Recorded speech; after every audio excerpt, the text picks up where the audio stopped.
Da-da-da-da-da. Let me go live.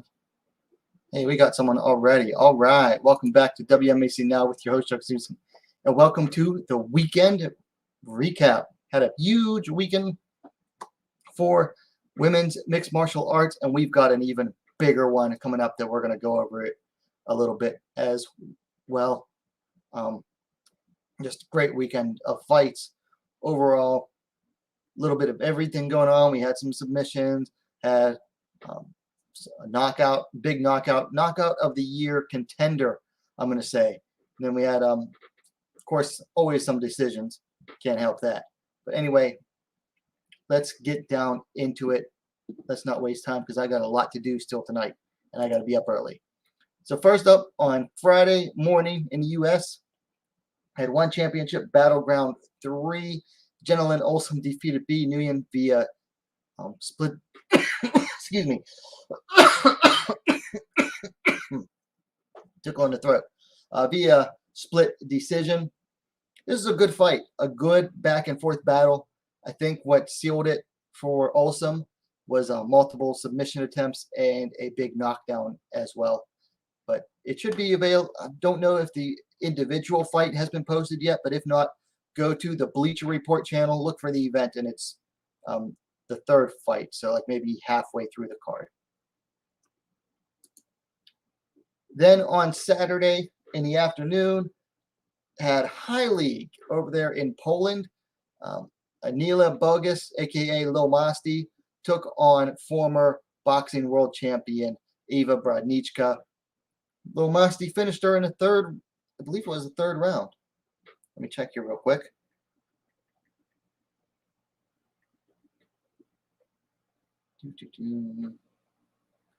Yep, punches from crucifix. Lil Masti defeated the former boxing world champion via punches from crucifix, minute and 13 seconds into the third round. From what I read, a little bit of a recap, Masti was able to, get Brodnicka down in the first round, and then Brodnicka was able to stay on her feet in the second, but didn't do a whole lot, get a whole lot accomplished. And then in the third round, Lil Masti just took Brodnicka down and pounded her out. So good for Lil Masti, just bad luck for Eva Brodnicka. Can't take an MMA fight if you haven't, worked on your ground game good enough. So, and the Lil Masti lady, she's not even like, I mean, she's 3-0 as a pro now, but she's not like a full-time MMA fighter. She's more of a social media influencer, as it were. So good for her. And sucks for Eva Brodnicka, but that happens. Then on Saturday night, we had UFC, UFC Vegas 35. JJ Aldrich defeated Vanessa Demopoulos via unanimous decision. This went exactly pretty much how I thought it would. Demopoulos just did not have anything for JJ Aldrich, up a weight class, and not as experienced as Aldrich. Aldrich just really took her apart on the feet across 3 rounds. Just a dismantling, really, of Vanessa Demopoulos by JJ Aldrich. JJ Aldrich, she gets better every fight, win or lose. She doesn't get booked nearly as often as I would like, doesn't get nearly as many fights as I would like to see her in. But, she gets better every fight. Very technically sound striker. So I hope to see her back in the cage sooner than later. But let's move on into the Invicta results. So Invicta 44 went down on Friday night with 9 ladies bouts. 4 on YouTube and the other 5 were on pay-per-view. Did a full live fight companion, just, hanging out, watching the fights, shooting this crap. Had a good time, had a lot of people watching. Everyone, I think, seemed to have a good time. Let's get down into the fights and discuss the results. All right, so first up, Kayla Yontef on the left-hand side defeated Carleen Chandler on the right there via TKO due to ground and pound, 3 minutes, 13 seconds of round number 2. Honestly, Chandler just had nothing for Yontef. Yontef just out-muscled her, outworked her, just beat her everywhere the fight went, took her down in the second round, got the finish. Very nice job by Kayla Yontef. And then I saw somewhere after the fight, and because I wasn't paying too much attention to the commentary. I mean, I was listening to it in the earpiece, but I had it turned down low. Apparently, Kayla Yontef once weighed 400 pounds. And I noticed during the broadcast and mentioned it that, she looked like she had lost a lot of weight at some point. But, man, she once weighed 400 pounds, and now she can get down to fighting at 145. Good for her. Good for her. Man, that deserves a round of applause. Good for you, Kayla Yontef. Then in the second bout, Natalie Salcido defeated Katie Perez at atomweight. Salcido on the right-hand side there via unanimous decision. I knew nothing about Salcido coming in this fight. Man, she is very impressive on the ground. Perez, there was some good back and forth action going on, but for the most part, a lot of it was just Salcido really controlling the ground, going for submissions, throwing ground and pound. Perez, try as she might, just could not keep up with Salcido there. It was purple belt versus brown belt, apparently, and it showed. Just very impressed with Natalie Salcido. Successful pro debut. Very much looking forward to what she has in store for us in the future. Then the final bout, I believe, on the prelims, third bout on the prelims. Marissa Messer-Valencia defeated Katie Saul via split decision. This is a good bout. Katie Saul doing a really good job of keeping Valencia on the end of her strikes in the first round. And then between the first and the second round, Valencia made the right adjustments, got on the inside better, took that reach away from Katie Saul, got the split decision. I personally saw it 2 rounds to 1 for Marissa Messer-Valencia. So very nice fight overall by these two ladies. Unfortunately, Katie Saul now 0-3 in her last 3. She's got to make some good changes. Then in the final fight on the prelims, Helen Peralta defeated Caitlin Salmons via unanimous decision. You know what? Salmons just could not get the respect of Helen Peralta on the feet at all. Just was not throwing enough. Wasn't throwing anything with any, gusto, with any oomph in her strikes. Peralta just started walking her down and sticking her chin out like what have you got? Salmons was just gun shy. Now she was coming off her first loss via knockout. So maybe that's why. Maybe Salmons just needed this fight, win or lose, to recover from that. But man, Invicta did not go easy on her, hooking up with Helen Peralta, who is just mean, strong, and heavy-handed. Just really nice effort there by Helen Peralta. Then up on the main card, Serena De Jesus defeated the UFC veteran Laura Mueller in a bantamweight bout. Laura Mueller just does not belong at the bantamweight division. De Jesus came in, almost missed weight, had to cut her hair short to make weight. She's a big bantamweight, and Laura Mueller showed that she is just not meant for that weight class in this one. And that's not taking anything away from Serena De Jesus. De Jesus was on point with her striking in this bout. Mueller just could not keep up with her. It's a shame for Laura Mueller because I think that makes 4 straight losses now. And her first fight getting cut from the UFC did not go easy for her. But, nice job there by Serena De Jesus. Then in a strawweight bout, Liz Tracy defeated Jodie Esquibel via split decision. This sort of mirrored the Saul versus Messer-Valencia bout in that Esquibel was way ahead after the first round, but Esquibel was doing really well with her counters, and then after the first round, Liz Tracy stopped being the aggressor so much, which forced Esquibel to come forward, and Tracy really took over in the counter striking for the next 2 rounds. Judges saw it split. Myself, I had it 2-1 for Liz Tracy. Really nice effort from there. Technically was supposed to be her first strawweight bout. She missed weight, we'll see if she goes back up to flyweight. But nice job there by Liz Tracy. What's up to brother man? Then in a flyweight bout, Brogan Sanchez defeated Emily King via submission due to rear naked choke, 4 minutes, 28 seconds of the first round. Unfortunately, I called this one. I mean, I was cheering for Emily King, but I called it for Sanchez. And yeah, Sanchez is just too big, too mean. King moved up a weight class on a week's notice and just was not the right choice, probably. I mean, that's all there is to it. I mean, Sanchez took King down.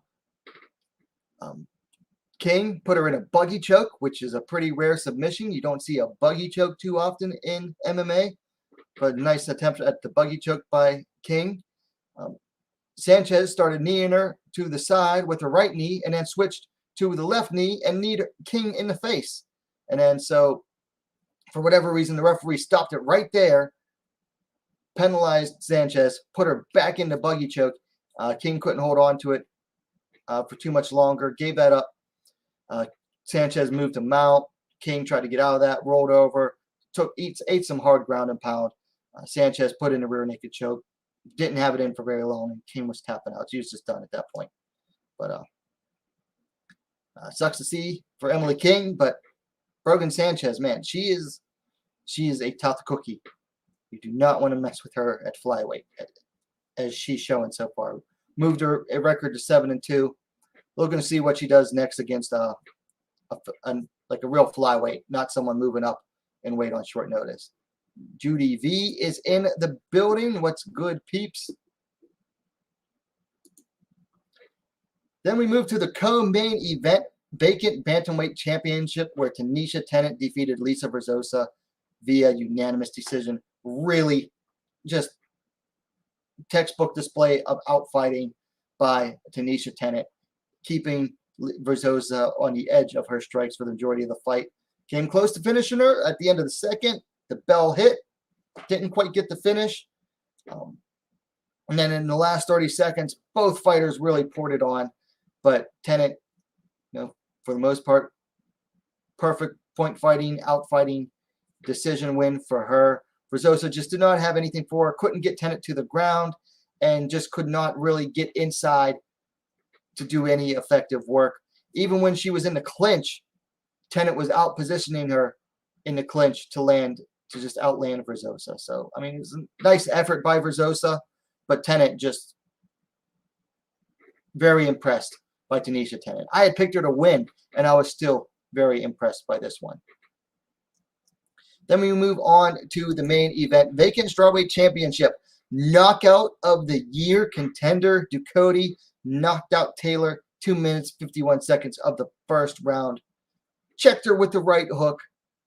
Had Taylor out on her feet, doing the Mortal Kombat, ready to get finished move.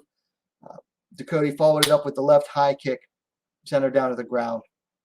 That was it. Very nice display by Ducote. She had actually landed that check right hook like at least 2 times previously to that. And just really nice display of counter-striking by Ducote. Taylor, didn't really circle around as much as she usually does. I mean, granted, it was only, a little under 3 minutes of a fight, but usually Taylor is circling from the beginning. Taylor was doing more of an in and out, style of game plan this time, which was honestly nice to see from her. I mean, that whole circling and not really doing much for the whole fight doesn't win her any fans. So she's got to, work on keeping that left hand up, because when she came forward with the left, leading with the left, but left it down low, and that's what allowed the hook. So really nice knockout by Emily Ducote. Got two more champions in Invicta. Now 4 out of the 5 championships are filled. You got Alicia Zapatella at atomweight, Ducote at strawweight, Karina Rodriguez at flyweight, and now Tanisha Tennant at bantamweight. Still got to fill up that vacant flyweight championship. It hasn't been vacant for very long, but that's the next one Invicta has to fill up. But Got two new champions. Very much looking forward to seeing what they're going to do in the future in Invicta. Hoping they stay in Invicta. I think both of these fighters could use some more work polishing their skills. Also, Ducote has that record that is just not that pretty because she spent so much time in Bellator fighting up at flyweight. Her record's 10-6. Honestly, the record does not reflect her skills, especially considering she was fighting up in weight. Excuse me. But Tennant as well, only 4-1 officially. Has those 2 exhibitions from the Phoenix tournament as well that don't count on the official record. But really needs, it's not going to hurt her to defend that belt a couple times in Invicta. I'm hoping both of them defend that belt at least once before they go anywhere. And if Invicta were smart, they would hold their champions and say, I'm not releasing you until we get at least one title defense out of you. Before, Invicta was so quick to release their champions because, and Shannon Knapp still says, I still don't want to prevent these ladies from advancing their careers, but at the same time, got to start thinking like a proper businessman too, and realize that, having a champion that defends our title and starts to make a name for themselves is going to draw a lot more eyes than just having constant vacant championship after vacant championship after vacant championship.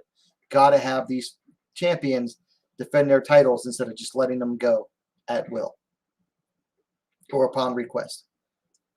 So that was it for the weekend review. Judy says she missed a lot. We'll see the replay. You only missed the weekend recap, really. So there's a whole lot more to talk about. Watching boxing, Serrano versus Mercado. Serrano's probably going to win that one. But should be a good one anyway. Anyway, there's been a bunch of stuff we got to talk about. Let's talk about some UFC fight announcements. Been a lot this past week. First up, the big one. Rose Namajunas versus Weili Zhang, number 2, got announced for UFC 268 on November 6th. Obviously, I'm not happy about it. I think Esparza deserves the win. Of course, deserve does not always get you anything in the UFC, as we can see as evidenced by this. I don't think Zhang deserves a shot. She got knocked out, finished in 1 minute and 18 seconds. I only had one title defense before that, and it was a very shaky split decision. I don't think she deserves the rematch, but the UFC is going for the money. Honestly, I think this is short-sighted by the UFC. This is very risky because if Zhang loses again, that's 2 fights she lost to Rose Namajunas in a row. She's not going to see another title shot for a while. So if your hope is to have a Chinese champion, this is very risky.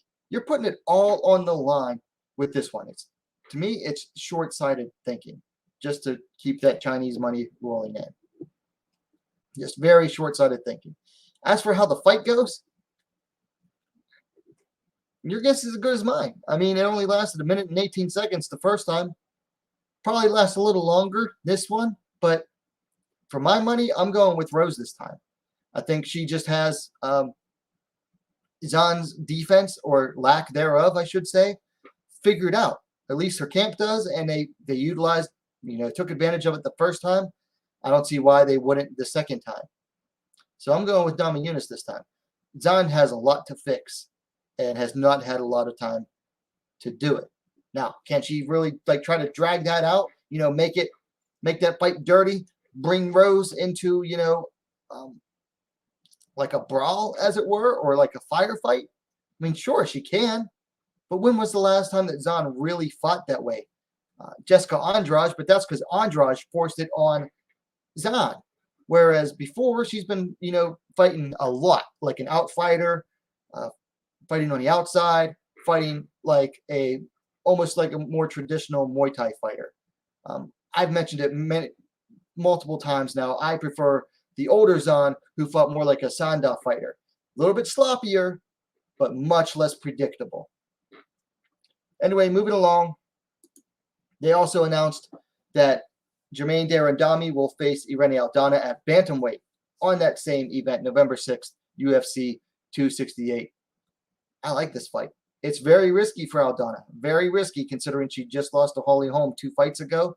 And that's, if you can't beat either of them, then you're not going to get that title shot. But if Aldana can beat Darandami, she'll definitely have earned a title shot. I mean, no one else at bantamweight has been able to beat GDR. Only Nunes has done it. So GDR, we all know what she brings in. Really good Dutch-style kickboxing. And it's hard to beat. It's hard to top. She's got the height. Well, the height here is even, according to the stats on Tapology. But GDR has a nice reach advantage, and she knows how to use that reach advantage. Aldana here has to come in at the top of her game, in the best shape, and she's got to come in with a really good game plan to beat Germaine Darandami, the Iron Lady. It's going to be a tough one for Aldana. I mean, I'm cheering for her, but man, I'm not making a pick yet, but it is going to be hard to pick Aldana because Darandami, she doesn't fight very often, but she's very consistent, and she's even rounded out her game a little bit more. She submitted Juliana Pena, got her first submission win of her MMA career in her last fight. So very much looking forward to that one too. Should be exciting.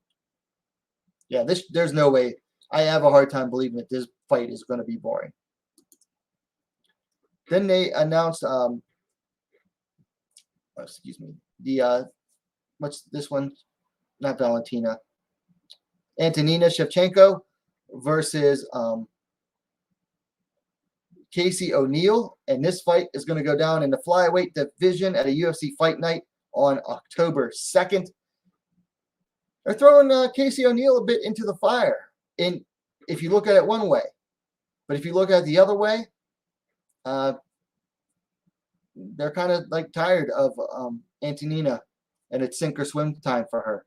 Because Casey O'Neill, she's coming in. She's 2 straight wins in the UFC, 2 straight finishes.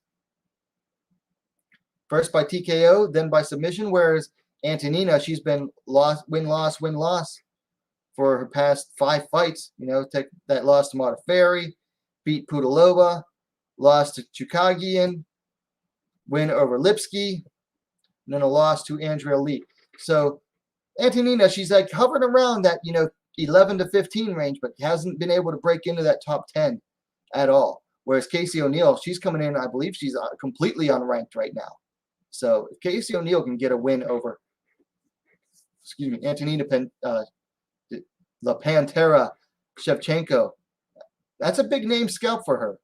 For her, it'll be the biggest scalp on her resume. So should be a good one. I mean, both prefer to stand on the feet. Antonina fighting Muay Thai all of her life. O'Neill was training over at Tiger Muay Thai in Thailand for a good while, and then moved to the Las Vegas earlier this year. I believe it was either last year or this year to try to get that shot in the UFC. And hey, credit to her, it worked. She moved to Vegas, she was available to fight, and she got a fight in the UFC. So good for her. Very much looking forward to this one. Should be exciting as well. Then Jessica I is scheduled to face Andrea KGB Lee. Let me get the date here real quick. Apologies, I don't have notes. So this one's going down on a UFC Fight Night on November 13th. Man, this is a must-win fight for both of these ladies. Must win. Jessica I is riding a 3-fight losing streak. Andrea Lee just beat Antonina Shevchenko 3 months ago, but before that was on a 3-fight losing streak. So she just halted a losing streak. She's not looking to get another one.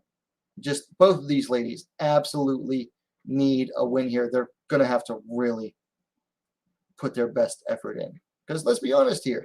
Even if, say, someone like Jessica I wins, if it's like a boring fight, if it's a sucky fight, you could still end up getting cut off of a win. Doesn't happen too often that they cut someone off a win, but it has happened before.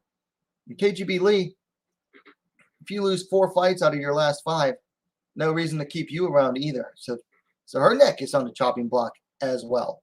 So hopefully both of these ladies come out here looking to do some work.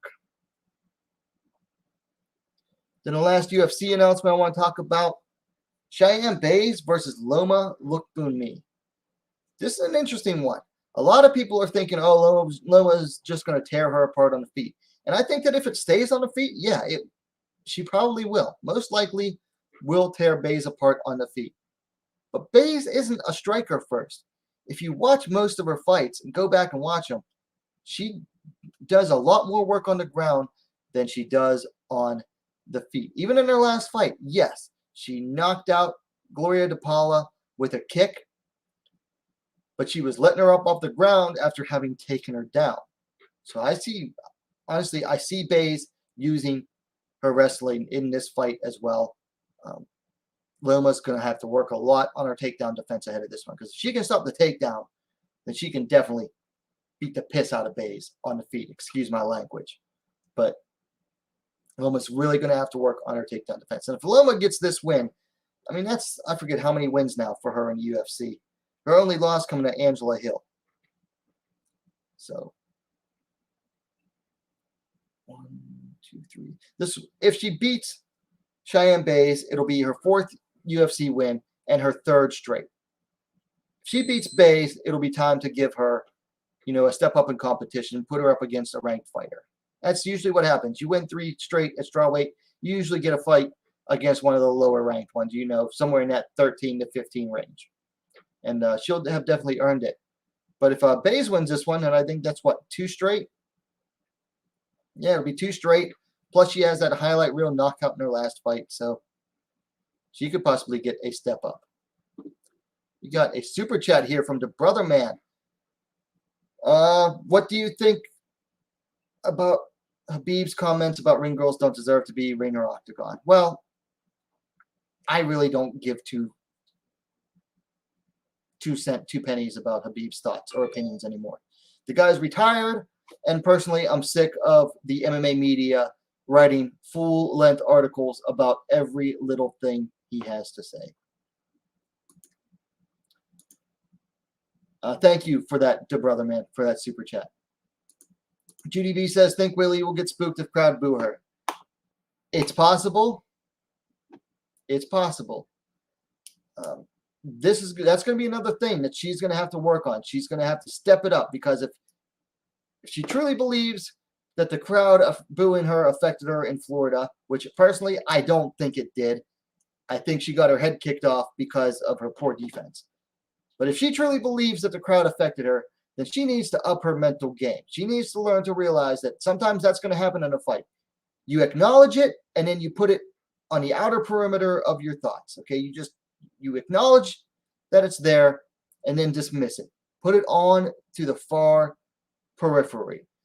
That's a trick I learned in a book about a sports psychology book I read. It's called The Pleasure of Small Motions, and it actually talks about like billiards and pool. And that was a really good trick that the author put in there to deal with distractions when you're at the pool table. And honestly, I think it's really great to use that. You can apply that to any situation in sports. You acknowledge that there are distractions. You acknowledge them so that they're not nagging at you, and then you dismiss them. You put them at the periphery, the farthest periphery of your thoughts. So you realize there are distractions, you acknowledge them, and then you push them out. That's what Weili is going to have to do. It's a great skill to learn. I use it every week at my 8-ball pool league, and it works wonders.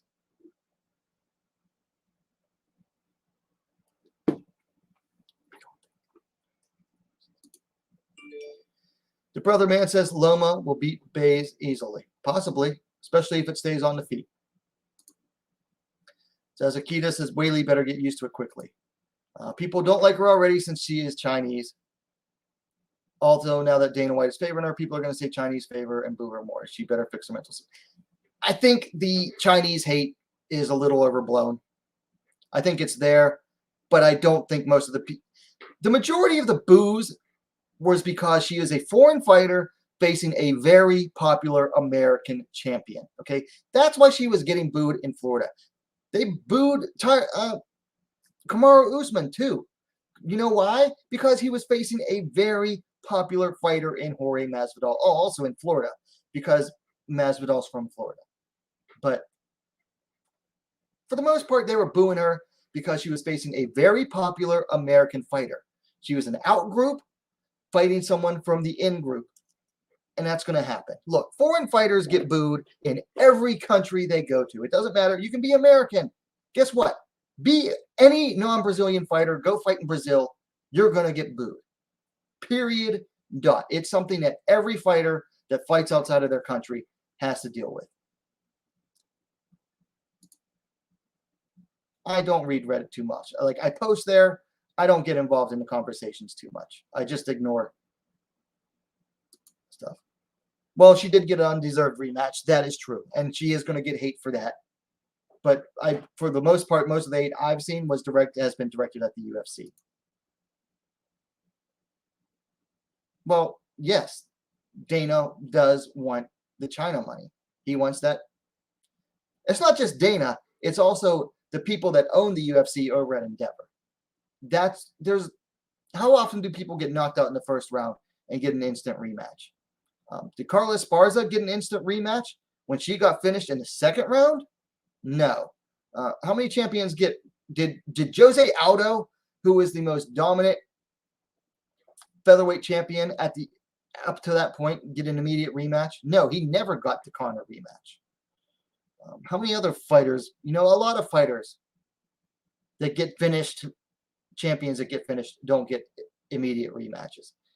It's just, it happens. But because Zan is popular and because Zan represents their biggest inroad into a new market, that's why. But is she getting some of that flack? Yes. But for the most part, it is being directed, rightly so, at the UFC. Does Zan deserve that flack because of that?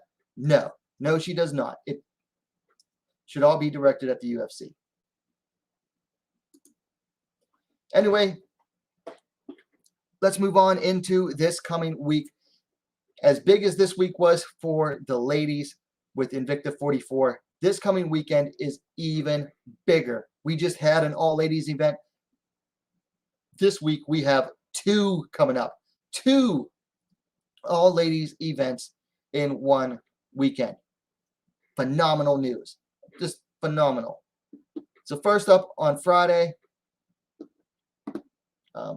real quick here, Ivan, Pleasures of Small Motions, Mastering the Mental Game is the book. Yes. Very good book for a sports psychologist. The guy's actually like a sports psychologist. So anyway, first up on Friday morning in the U.S., Friday evening over there in Asia, we have One Championship in Power. Let me enlarge this real quick so you can see the full poster here a little bit better. So the first thing I got to mention about this is that the fight between Grace Cleveland and Jenny Lynn Olsen is not going to happen this weekend. I don't know if the fight is fully canceled or if it's just going to be postponed. That was supposed to be for a tournament reserve bout for the Grand Prix, but that one's not happening. Apparently, according to her social media, Grace Cleveland has been having dizzy spells for the past week. Went to a couple doctors, but now she has an appointment scheduled with a neurologist. So, Grace Cleveland, she's just having really bad luck the past few years with injuries and whatnot. Hoping this is nothing serious and that, they can get that tournament reserve bout rescheduled.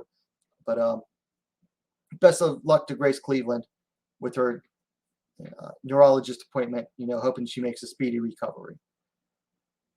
So that means that there is now one tournament reserve bout for the Grand Prix. Got Mei Yamaguchi taking on the One Championship debuting Julie Meza Barba. I don't know much about Meza Barba. I've only seen, she hasn't fought outside of Brazil. So we'll have to see. Then we got the Muay Thai bout at strawweight between Jackie Boonton and Daniela Lopez. I don't know anything about Lopez. I've only seen Boonton fight twice, but very impressive by her. She's very good. And we got the kickboxing bout down there at atomweight between Anissa Mexen and Christina Morales. Most interesting thing about this bout is that it's at 115 pounds, whereas Mexen has fought most of her fights at 125. So it'll be interesting to see, if that cut down in a weight class, how much that will affect her. But Mexican is just an absolutely phenomenal kickboxer. Like I said, she has like 100 wins to like less than 5 losses. She's amazing. Then we move into the Grand Prix. Itsuki Arata versus Elise Anderson. This is probably the second most anticipated bout on the card. Itsuki Arata, very popular. Elise Anderson, unknown to a lot of One Championship fans out, unknown to pretty much anyone that doesn't watch Invicta, but she is not to be overlooked here. Do not overlook Elise Anderson. She is a legit threat to Itsuki Hirata. And Anderson, finally, once she got signed to One, she must have gotten a signing bonus or something, because she packed her bags, moved to Florida, and is training full-time for this fight. You know, no more working as a nurse and then training part-time.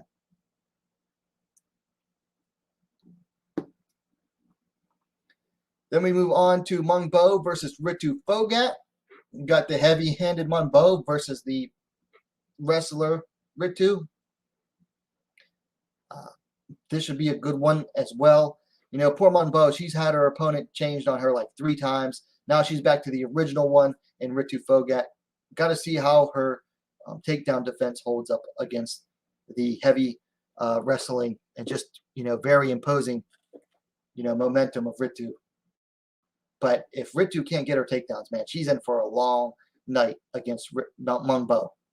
Then we got the rematch, Aliana Rasohina versus Stamp Fairtex. You know, Rasohina got that last-second submission in the first bout. Fairtex immediately protested. So, unfortunately for Rasohina, she has to prove she can beat Stamp twice.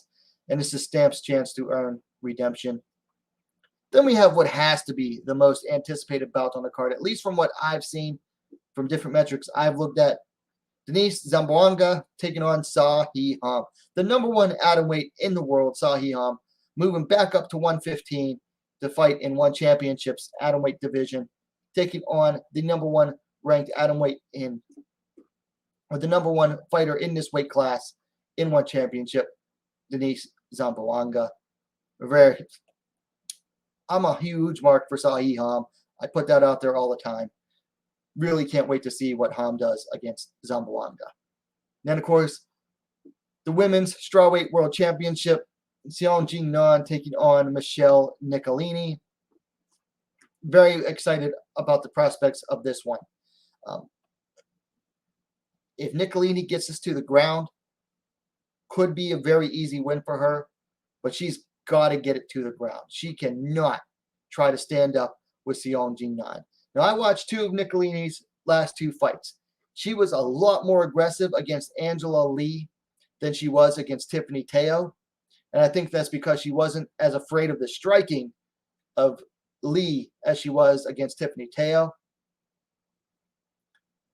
Whereas with Teo, she, you know, Nicolini was almost like afraid to engage. So if she's afraid to engage against Seong Jin-nan, then Jin-nan's going to just pick her apart on the feet with her boxing. But Seong, she's got to be wary of that takedown threat. She gets taken down, she's in for a rough night, at least for the first round or 2. If she can survive past the first round or 2, even if she gets taken down, if she gets taken down, she's got to survive, even if it's like for the first 2 rounds. After that, Nicolini has a very questionable gas tank. She could easily gas out and then give Seong time to take over from there. So that's one Empower. That is on Friday. That's the only thing on Friday, right? Yep. So then Saturday morning, Deep Jewels 34 all-ladies event going down in Japan. Now this one, unlike One Championship, this one's behind a paywall. So if people don't watch it, I don't blame them.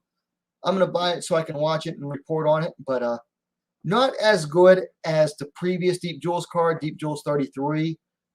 But still, it's still got some good one.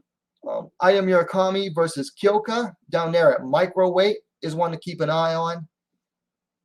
Eri Takebayashi taking on Momoka something at, I believe that's at strawweight. No, I think that's at atomweight maybe. Maybe it's strawweight. I'm not sure. Then you got the tag team grappling bout. don't even know who's going to be facing off with who, teamed up with who. So that happens on the day of the fight. Then the main event got Mizuki Furuse returning for the first time since since last year. Got married, had a kid. She's returning, taking on Mizuki Oshiro. So Mizuki Oshiro in a must-win situation as well for her.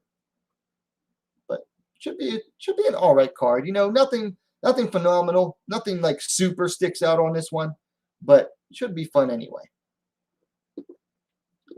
The Brotherman asks, who do you think will win Tyron Woodley versus Jake Paul? I do not know, and I just don't care. Sazakita says, I'm really curious about this tournament. There are certain people who should be heavy favorites, but I can see upsets happening due to the long layoffs, plus how much the prospects typically improve. Very good points. He's talking about one Empower. You know, several fighters there with long layoffs. Anderson hasn't fought in quite a while. Ham hasn't fought in quite a while. Zamboanga's had like a meteoric rise compared to the long layoff of Ham.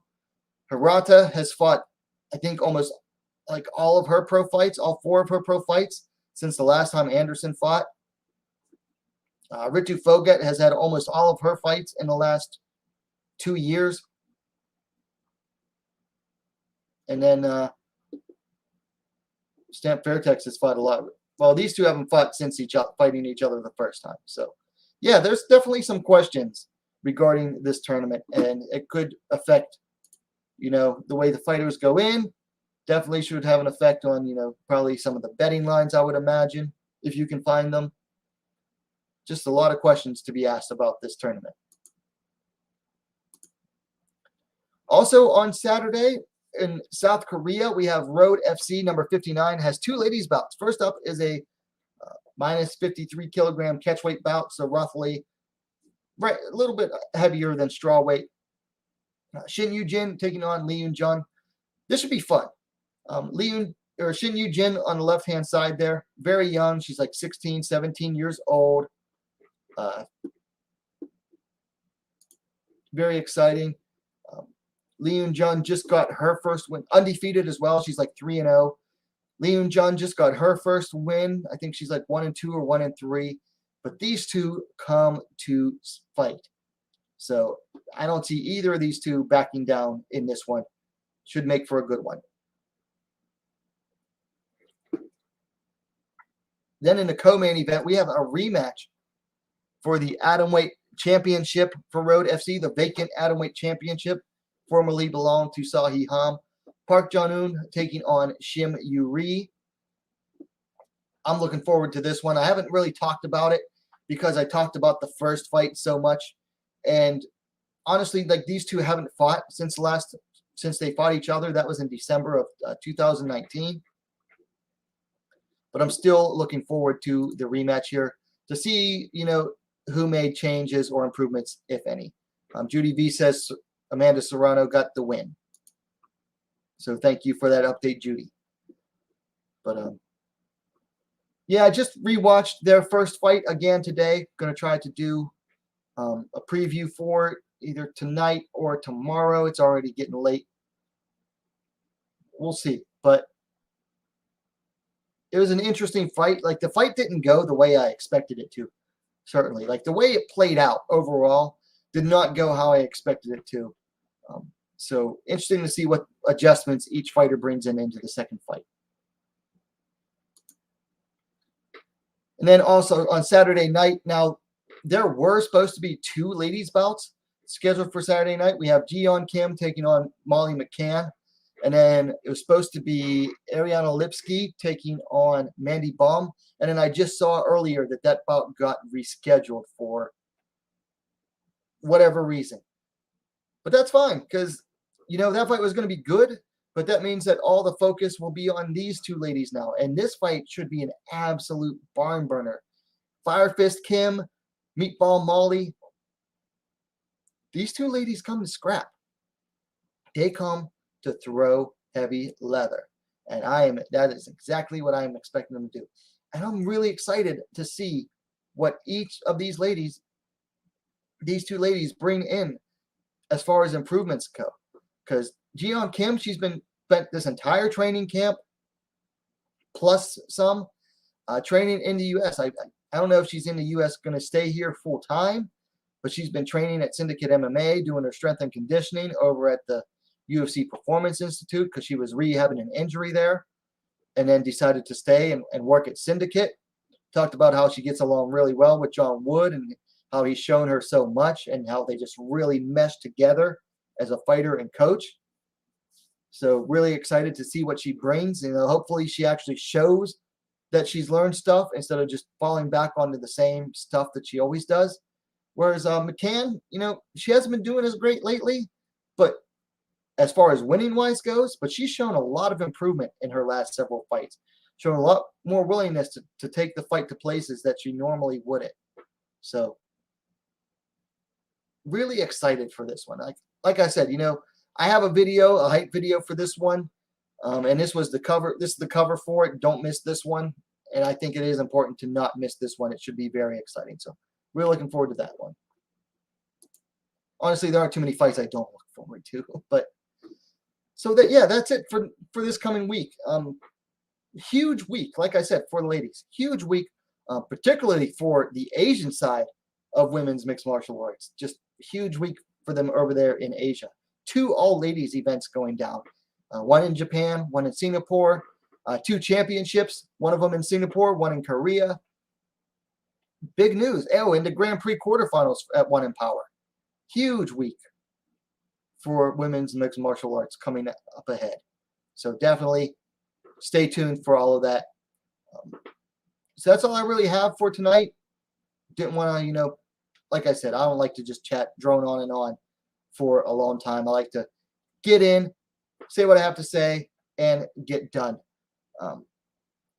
As soon as I get done with this one, there's a couple fights I want to watch, and then I will try to record my full event preview for One Empower. That should publish tomorrow night. I'll do like a premiere for it where you can chat along while you watch it, but it's not live, but you can watch it and chat along with it while it premieres. And then got a couple more fight previews, some reviews I'm working on. I'll try to get those done. Trying to decide how many fight reviews I want to do for Invicta because it's already been 2 nights, and I try not to go past 2 days with reviews. Plus, I've already kind of done everything that I want to say as far as that one, because I'll tell you what, I had so much fun in that fight companion the other night. Just so much fun. Had so many people watching. I think the peak was around 18 views, which is probably the most I've ever had for a live stream, other than that one Ryzen event that I stopped doing halfway through. And just got a lot of new faces, got a lot of new subs from that. Just really great night overall. Great night of fights. Good discussions in the chat. Good fights. Like I said, just had a really great time. So that's really all I have. I do have one final note, and I want to try to, I had this in my head how I wanted to say it. Now I forgot.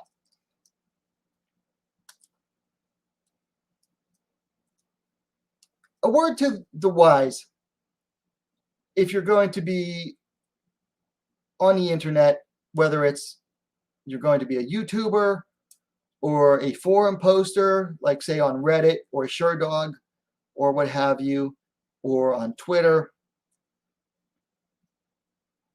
Big thing to understand, if you're going to try to make yourself like a public personality, any idea you came up with, chances are it's not original. You might have come up with it independently, like it might have been an independent thought, but chances are someone else has also come up with that same idea and pushed that same idea. So just because you come up with a good idea, don't let it go to your head. Okay? And just because you get a couple thousand followers or subscribers, whatever, what have you,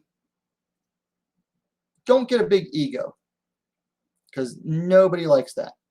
Because next thing you know, you're blocking anyone that disagrees with you. You're getting mad and you're calling people names simply because you can't stand the fact that not everyone agrees with everything that you have to say. And then you're getting in your arguments, and then you're calling people names that they don't deserve, they haven't earned. And then also, like, as soon as you resort to that behavior, you just show that you cannot handle the least bit of criticism of your ideas. You start taking any criticism towards anything you have to say personally, like it's a personal attack on you. And then you just automatically lose the argument. So if you're going to, try to get big on social media, whether it's here on YouTube, on the forums, on Twitter, Facebook, what have you, keep your cool, keep the right attitude going, and be willing to accept criticism without resorting to, name calling or false accusations and things like that. Because the moment you do that, you just showed your whole ass, and you just showed that you cannot handle criticism. You cannot even handle anybody disagreeing with you, and you just don't look good. So just keep that in mind, and that's to everybody watching. That goes to a lot of people out there. Everybody watching, just keep that in mind. Keep that as a good lesson for life. I started to get a big head for a little bit, and then I realized that's silly. I'm nobody. Chances are, if you're an MMA YouTuber, you're a nobody too. Just because you get a few thousand subscribers, guess what? You're still a nobody. You are a nobody in YouTube, and you're a nobody in the sport. Period. But and keep in mind, it's about the sport. It's not about you. It's not about your ideas. It's not about your attitudes.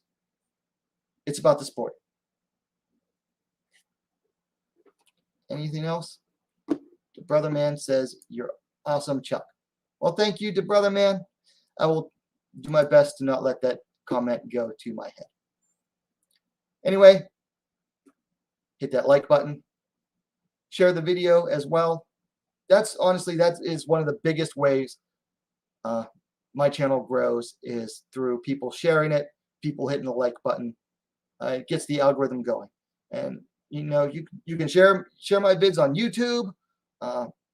Reddit would really help me out a lot, because they limit how much I can post of my own material. So if you're on Reddit, please feel free to post my material. It helps me a lot. I get a lot of views from there when I'm able to post to there. Twitter, Instagram, what have you.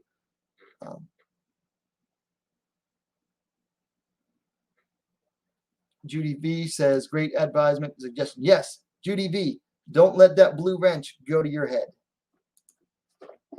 Not that I think you will, but don't. So yeah, just keep a chill mind.